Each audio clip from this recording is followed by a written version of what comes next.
few years back, during my summer break from college, I was hanging out with my dad on the weekend, and as usual we hopped in the pickup truck and drove around looking to kill the boredom. This journey led us to our cousin's house. The three of us ended up gathering by the fire pit, alcoholic beverages in hand, and then a memorable conversation took place.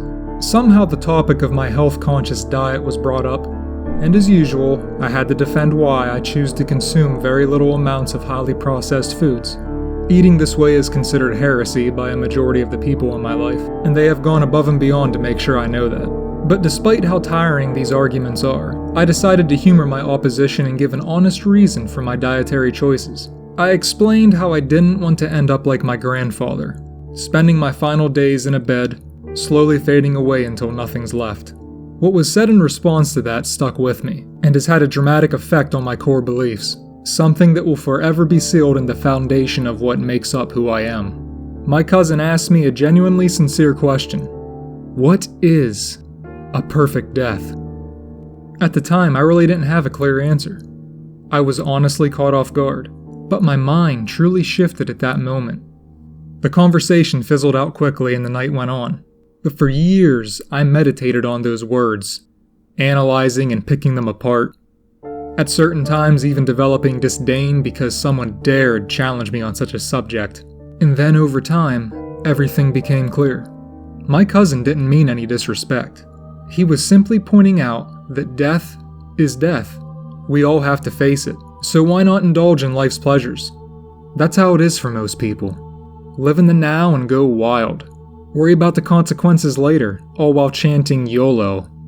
The phrase "you only live once" is exactly why the aforementioned way of existing doesn't work for me.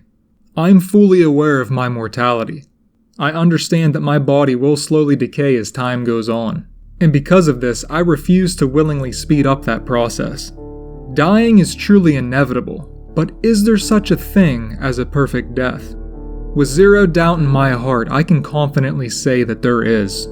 But you may be wondering if it's the same for everyone. It's not, because this is something that's relative to the individual. What I consider to be an incredible final chapter in the story of my life may contrast greatly with your ideal ending. So, how do I want to exit this world? I honestly believe that's irrelevant, for now. What's more important is standing against a demise I find disgusting. I'm not about to limp through life, mumbling to myself that things could be worse, all for the sake of being. Why is the primary goal to live as long as possible? From where is this sad desperation for immortality conceived? It's natural to fear death and what may come after, but sacrificing anything to postpone the inescapable is pathetic. So much fright, and yet many still choose to destroy themselves, only reflecting on that mistake when it's too late, or even worse, pretending as though it was all worth it. But hey, some people are okay with living for that type of pleasure, even if they pay for it later. Life is short, so why not use that time to better yourself rather than always taking the path of least resistance? There aren't many barriers between now and the nursing home. Years go by fast. Look at the elderly around you. They were your age once and probably couldn't fathom becoming forgetful or less able, no longer having the ability to take care of themselves. Just imagine that, a living nightmare, and the only thing you can do is endure it until the state gives you permission to die. I don't know about everyone else, but I live and die on my own terms. Looking around at this world and the people in it is motivation enough for me to take steps now to avoid what is not desirable. It may seem bold to have an outlook such as this, because we can't control every outcome. But with the correct mindset, we are more likely to alter our circumstances in a way that better suits us.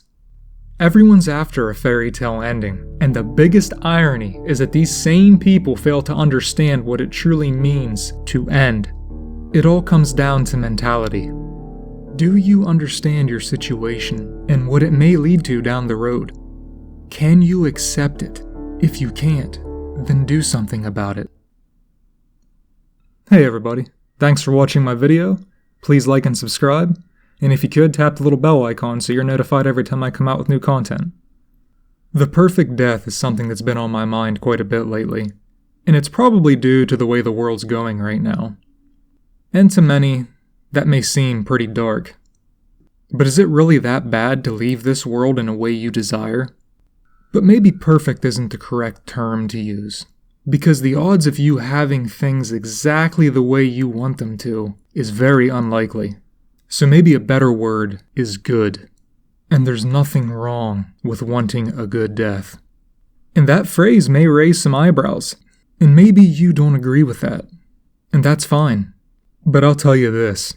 For me, coming to the end of the line, ending up in some hospital bed, being pumped full of chemicals to make things easier, while my people are standing around, waiting for me to no longer be a burden, that's not a good death.